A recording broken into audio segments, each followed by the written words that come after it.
There's got to be a certain level of passion to that, the work is needed and meaningful. Everyone else will look to you. A donor will look to you. A funder will look to you. Volunteers will look to you, and your staff will as well, to be that motivator and to help them see the vision of why they should give of their time or their money or make this their career.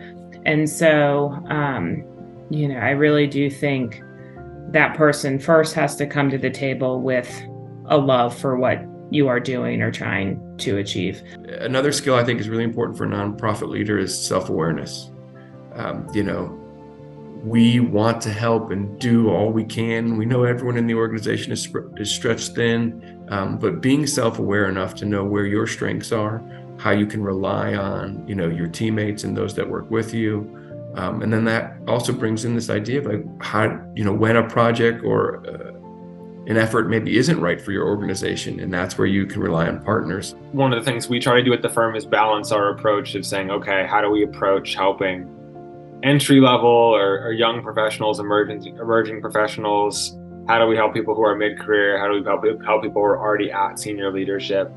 I think that one really important skill is being able to balance small scale thinking and details minutia with bigger scale thinking and having a 30,000 foot view of everything. I think we see very often is leaders getting very involved, and not as a criticism, but just like something that really happens often is nonprofit leaders getting very involved in the operational details, very involved in sort of the nitty gritty, and not doing a whole lot of that bigger level of strategic envisioning or planning. So I think that balancing those different levels of thinking and turning it into real action is really crucial.